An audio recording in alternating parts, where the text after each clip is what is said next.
बिस्मिल्लाहिर्रहमानिर्रहीम। अस्सलाम वालेकुम नादरीन, आप यूट्यूब चैनल देख रहे हैं, मैं इमरान खान हूँ। नादरीन, जो मामला शुरू हुआ था ईरान में रजीम चेंज ऑपरेशन करने से, वो मामला ऐसा लगता है कि ईरान में तो हुकूमत नहीं गिरी, ना हुकूमत तब्दील की जा सकी।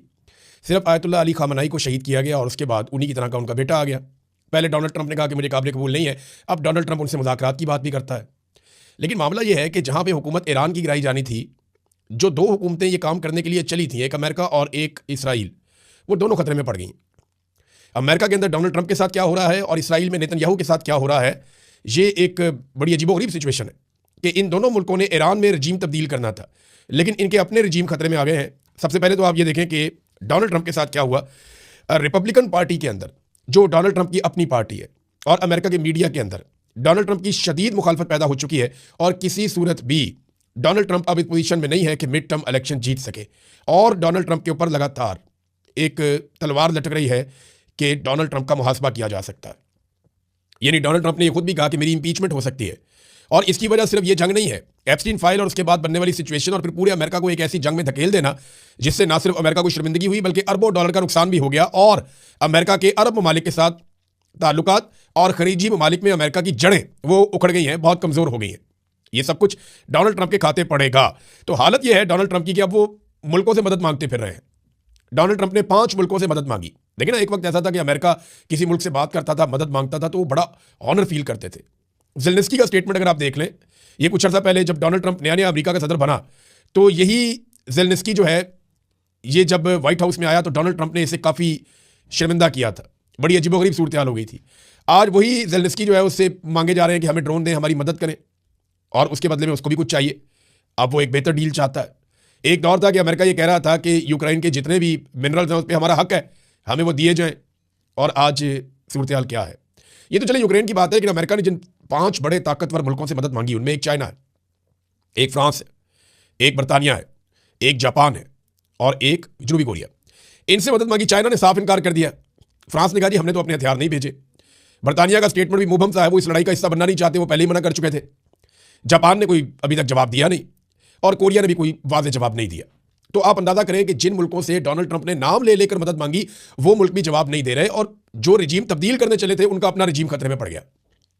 अब आ जाए नेतन्याहू पे, तो नेतन्याहू गायब है। इसका मामला तूल पकड़ता जा रहा है। पिछले साल आपको याद है जब ईरान ने बमबारी की थी, तो जो बिल्डिंग तबाह हुई थी उस पर खड़े होकर नेतन्याहू ने बताया था कि मैं यहां पे हूं, और एक जेस्चर शो किया था। वो नेतन्याहू अब किधर है, कोई समझ नहीं आ रही। दुनिया भर के अंदर यह सवाल पूछा जा रहा है कि नेतन्याहू मारा गया, नेतन्याहू जख्मी हो गया, किधर गया। लेकिन 2-3 पॉसिबिलिटीज है ना सामने ना आने की। अपनी मौजूदगी का सबूत नेतन्याहू नहीं दे पा रहा, हालांकि देना चाहिए। जो वीडियो नेतन्याहू की आती है उसके ऊपर इल्जाम लगता है कि ये आर्टिफिशियल इंटेलिजेंस की वीडियो है। बहुत मुमकिन है कि नेतन्याहू ठीक भी हो या जख्मी हो और ये आर्टिफिशियल इंटेलिजेंस की वीडियो हो, लेकिन आप कुछ जंग के माहौल में कंफर्म कर नहीं सकते। सामने क्यों नहीं आ रहा? बहुत सारे रीजन हो सकते हैं। हो सकता है नेतन्याहू जख्मी हो, क्योंकि कुछ रिपोर्टर्स ऐसे हैं, खासतौर पर एक रिपोर्टर की वीडियो भी वायरल हुई है जिसने खड़े होकर बताया कि नेतन्याहू का ये घर है, इसके ऊपर मिसाइल से अटैक हुआ, और जिस वक्त अटैक हुआ नेतन्याहू यहां था, ये दावा किया गया। अब या तो नेतन्याहू जख्मी है, या वो मारा गया है, या वो अपनी जान बचाने के लिए हाई सिक्योरिटी के अंदर है, जहां से वो अपनी वीडियो भी जारी नहीं करना चाह रहा फिलहाल, और नेतन्याहू शायद किसी पे भरोसा नहीं कर रहा। जबकि ईरानी पासदारान इंकलाब, जो ईरानी फोर्सेज हैं, उन्होंने ऐलान किया कि हम नेतन्याहू को ढूंढ कर निशाना बनाएंगे, हम नहीं छोड़ेंगे। क्योंकि ईरानी क़यादत को कत्ल किया इसराइल ने और अमेरिका ने मिलकर, तो वो कहते हैं नेतन्याहू को हम नहीं छोड़ेंगे। एक और बड़ा इंपॉर्टेंट स्टेटमेंट है जो ईरान की जानिब से आया, वो स्टेटमेंट मैं आपको इसके बाद बताता हूं। लेकिन अमेरिका के अंदर डोनाल्ड ट्रंप के लिए चैलेंजेस इतने बढ़ गए हैं कि उन्होंने लोगों को धमकाना शुरू कर दिया। खासतौर पे अमेरिकी मीडिया को निशाना बनाया जा रहा है, और ये कहा जा रहा है कि जो आपके लाइसेंस हैं वो मनसूख कर दिए जाएंगे मीडिया के, अगर आपकी रिपोर्टिंग पे हुकूमत को एतराज़ होगा। हुकूमत को एतराज़ ये है कि वो उनको लगता है कि सही रिपोर्टिंग नहीं हो रही, फैक्ट्स सही तरह बयान नहीं किए जा रहे, बल्कि ईरान की गुड्डी चढ़ाई जा रही है, और डोनाल्ड ट्रंप को और अमेरिका को इससे नुकसान हो रहा है। इसी तरह पाकिस्तान के अंदर भी पाकिस्तान की मिलिट्री एस्टेब्लिशमेंट पाकिस्तान की मीडिया को दबाती है, हर वक्त दबाती है। कभी हुबुल वतनी के नाम के ऊपर, कभी गद्दारियों के सर्टिफिकेट बांट के, कभी मुकदमात करके, कभी करप्शन के नाम पे, कभी लाइसेंस के नाम पे, कभी किसी और मामले में ब्लैकमेल करके, तो मीडिया को पाकिस्तान की मिलिट्री एस्टेब्लिशमेंट दबाती है। ऐसे ही वहां पे अमेरिका में ये सिलसिला शुरू हुआ। अमेरिकन मीडिया, जिसे एक आज़ाद मीडिया कहा जाता है, देखते हैं वो इसके ऊपर कैसा रद्दमल देता है। क्या वो डर जाते हैं, पीछे हट जाते हैं, या वो ज्यादा और तेज रिपोर्टिंग कर देते हैं और रद्दमल देते हैं कि जनाब ये लो, ये फैक्ट है, हम आपके सामने रख देते हैं। अमेरिकन मीडिया ने जो फैक्ट्स अब तक बताए हैं उनके मुताबिक अमेरिका ये जंग जीत नहीं रहा, और ये सौदा अमेरिका में नहीं बिक रहा कि ये अमेरिका की जंग थी। ज्यादातर लोग ये कहते हैं कि ये जंग अमेरिका की नहीं, बल्कि अमेरिका इस जंग में इसराइल की वजह से उतरा है, और डोनाल्ड ट्रंप के उतरने की वजह ये बताई जाती है कि डोनाल्ड ट्रंप को एप्स्टीन फाइल का खतरा था, और इस खतरे ने डोनाल्ड ट्रंप को जंग में उतरने पर मजबूर किया। अब जो अमेरिकी सहाफ़ी हैं टक्कर कार्लसन, उनका एक स्टेटमेंट आया ऐसे में, उन्होंने कहा कि अमेरिकी हुकूमत मुमकिन तौर पर CIA के मुजरिमाना रेफरल के जरिए उन्हें गिरफ्तार करने की तैयारी कर रही है। रिपोर्ट्स के मुताबिक दावा किया गया है कि जो टकर कार्लसन है उसने जंग शुरू होने से पहले ईरानी रहनुमाओं के साथ कई मुलाकातें और राब्ते किए थे और जनाब ये कानून की खिलाफ वर्जी है। कार्लसन ये कहता है, ये वो सहाफ़ी है टक्कर कार्लसन जिसने डोनाल्ड ट्रंप से मुलाकात भी की थी जंग से पहले, और इसने डोनाल्ड ट्रंप को समझाया था कि मुझे इसकी समझ है, आप फंस जाएंगे, आप ये ना करें। डोनाल्ड ट्रंप ने इसकी बात नहीं मानी और अब जब ये उसकी मुखालफत करता है, टीवी पर बैठ के फैक्ट्स सामने लेकर आता है, इसको सुना जाता है बहुत ज़्यादा अमेरिका में, तो डोनाल्ड ट्रंप की शोहरत को नुकसान पहुंच रहा है। अब ये शख्स कहता है कि हुकूमत ने उन पर जासूसी की है, उनके पैगाम खुफिया तरीके से पढ़े हैं और अब उन्हें जिस तरह जुलियन असांज का केस था या जैसे एडवर्ड स्नोडन का केस था उस तरह से कैद करने की कोशिश की जा रही है। ये दावा किया है टक्कर कार्लसन ने।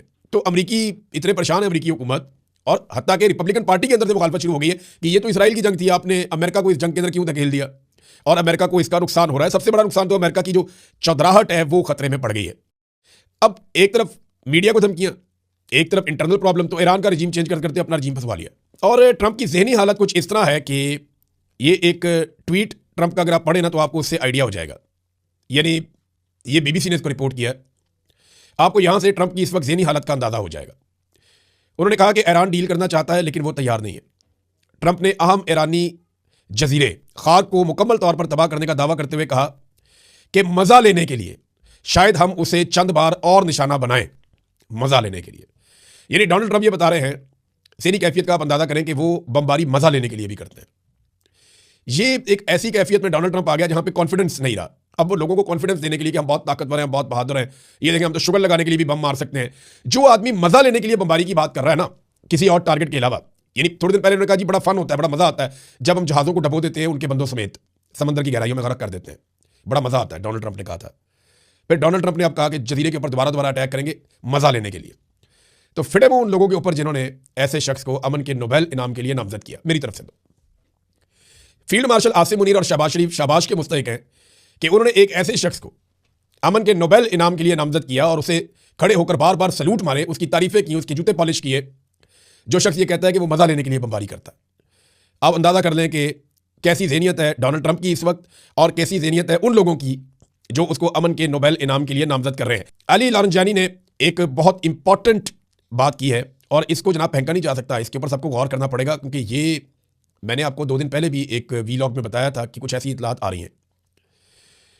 अली लारंजानी ये कहते हैं कि मैंने सुना है कि एप्स्टीन की टीम के बाकी मानदा अरकान ने 9/11 जैसा एक और वाकया रूनुमा करने और उसका इल्ज़ाम ईरान पर लगाने की साजिश तैयार कर ली है। मैंने आपसे कहा था ना कि कोई ना कोई वाकया या तो ईरान की सराउंडिंग में होगा, या अमेरिका के साथ कोई बड़ा वाकया होगा, या खलीज के अंदर कोई ऐसी कार्रवाई डाली जाएगी जिसके बाद ईरान के ऊपर इल्ज़ाम लगाकर बड़े हमले किए जा सकते हैं। अब ये ईरान के अंदर से डॉक्टर अली लारंजानी यही बात कर रहे हैं और बता रहे हैं कि ईरान पर इल्ज़ाम लगाने की साजिश तैयार की गई है। ईरान बुनियादी तौर पर इस तरह के दहशतगर्दाना प्रोग्रामों का मुखालिफ है, यानी ऐसा कुछ भी हुआ तो ईरान उसकी मुखालफत करता है। ईरान दहशतगर्द मुल्क नहीं है। वैसे भी ईरान ने अभी तक जो अटैक किए हैं अमेरिका के मालियाती और फौजी अड्डों पर किए हैं।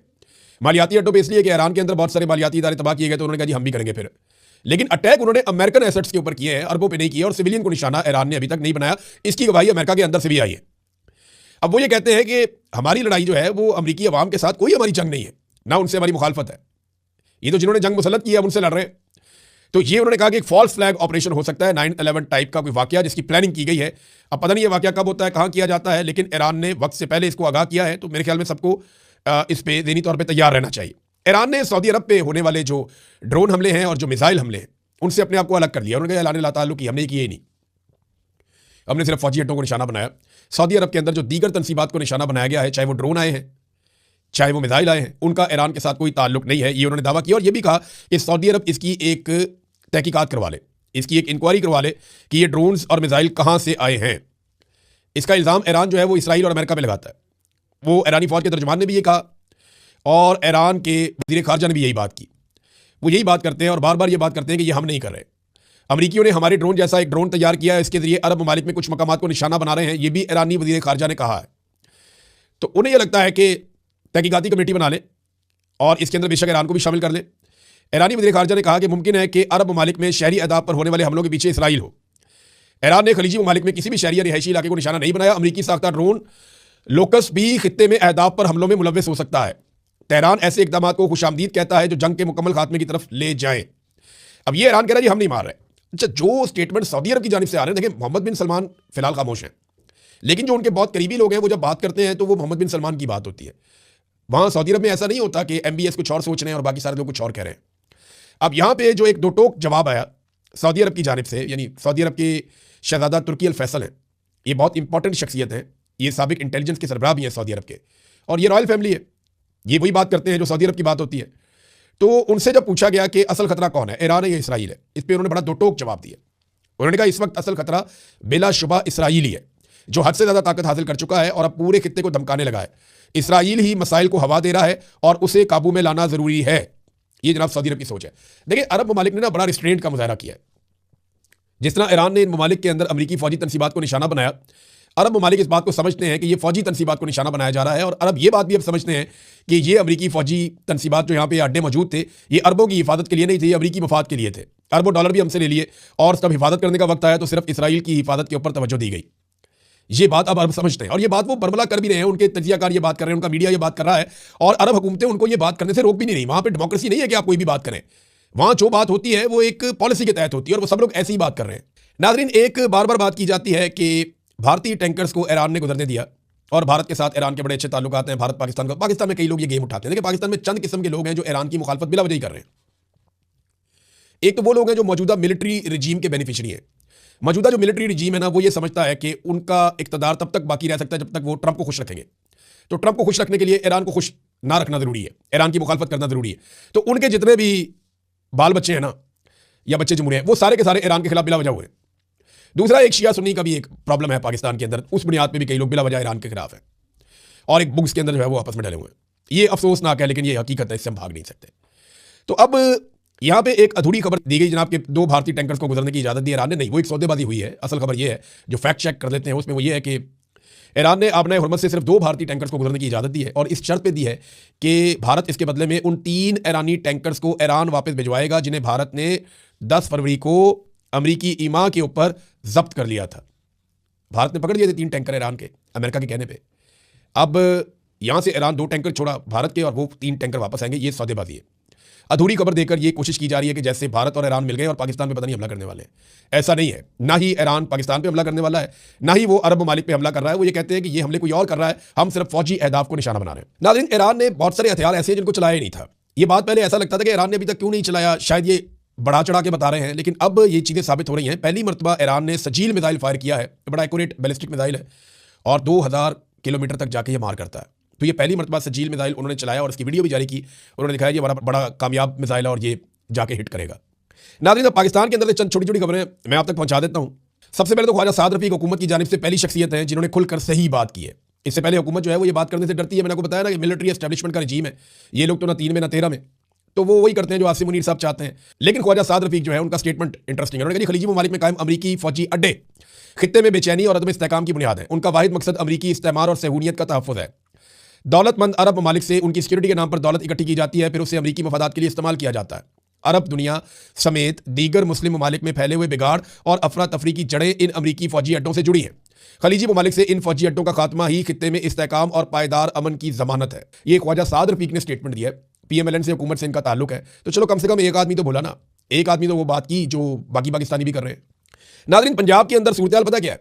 एक तो इनके जहाज का रोला पड़ा हुआ, हम केस करेंगे, हम ये करेंगे, वो करेंगे। देखें, अयाशी वाला जहाज है, 11 अरब रुपए का इन्होंने ले लिया है। अब वो कभी वैलेंटाइन, कभी हनीमून, पता नहीं कौन कौन सी खबरें इसके बारे में छपती रहती हैं बिला वजह। अब पता नहीं खबरें ठीक हैं या गलत हैं, लेकिन जहाज कंट्रोवर्शियल हो गया पहले दिन से, बेड़े ही गर्क हो गया। और ये कंट्रोवर्शियल इन्होंने खुद किया है। पंजाब के 20,000 उस्ताद 3 महीनों से तनख्वाहों से महरूम है, उन्हें तनख्वाहें नहीं मिल रही। ये मारियम इमन साहबा ने खबर दी है।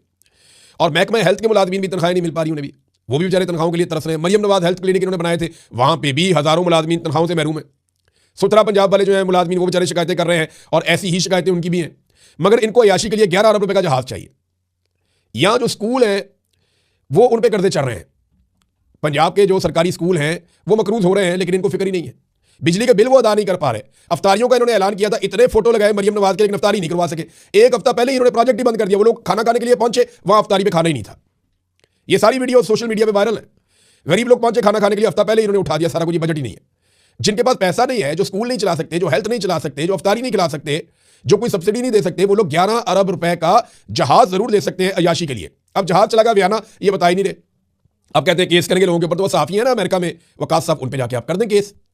आप वहां जाएंगे, आपको साबित करना पड़ेगा कि जो बात उन्होंने की है वो गलत है, तो वहां जाके कर देना केस। पाकिस्तान में तो बड़ा आसान है, जिसको दिल करता है आप एक फोन करते हैं, केस हो जाता है फौरी तौर पे। केस तो होना चाहिए था इंफॉर्मेशन मिनिस्टर के ऊपर। देखें, जहाज आपने खामोशी से खरीदा पहले तो, दूसरा जहाज की खरीदारी में शफाफियत, इस पे सवालिया निशान है। तीसरा ये कहा कि ये एयर पंजाब का जहाज है, इतना बड़ा झूठ बोला इंफॉर्मेशन मिनिस्टर ने। चौथा जी तकनीकी काम के लिए नया जहाज आपने खरीदा है, चले नया नहीं है तो अभी आपने जहाज खरीदा है, 1 महीने के बाद ही उसको आपने भिजवा दिया बयाना में कि जनाब ये जा रहा है तकनीकी मसाइल ठीक करने के लिए। कौन से सीटों के कवर चेंज हो रहे हैं, कौन से अंदर डिजाइन चेंज हो रहे हैं, अयाशी के कौन से नए सामान जहाज के अंदर लग रहे हैं, ये बताया जाए ना कौम को कि कितनी अयाशी करें आप कौम के पैसों पे। हालत यह कर दी है कि पाकिस्तान की टेक्सटाइल की बरामदात मजीद 7.2% कम हो गई है, गिर गई है। चावल की बरामदात 35% गिर गई है।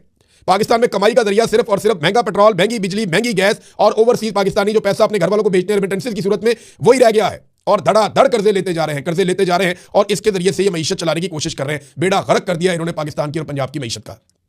और इनको अय्याशियों के लिए चाहिए जहाज, लग्जरी गाड़ियां, गैर मुल्की दौरे, 5 स्टार 7 स्टार होटलों में इनको कयाम चाहिए अपनी पूरी पूरी फैमिलियों के साथ, मुलाजमाओं के साथ, मेकअप आर्टिस्ट के साथ। ये पाकिस्तान को आगे नहीं ले जाएंगे, बेड़ा गर्क करेंगे। और पाकिस्तान की एस्टेब्लिशमेंट ने, आसिम मुनीर साहब ने ये मुसल्लत किए हैं पाकिस्तान पे। आसिम मुनीर साहब ने 3 साल पहले कहा था 1 साल में सारा कुछ ठीक हो जाएगा, बेड़ा गर्क हो गया। 3 साल के बाद हम देख रहे हैं कुछ भी ठीक नहीं हुआ। इनके जो बेहतरीन हमायती थे वो बदतरीन इनकी मुखालफत कर रहे हैं कि तुम लोगों ने बेड़ा गर्क कर दिया, कोई हमायत करने को तैयार नहीं है। अब तक के लिए इतने, अपना ख्याल रखिएगा, अपने चैनल का भी अल्लाह हाफ़िज़।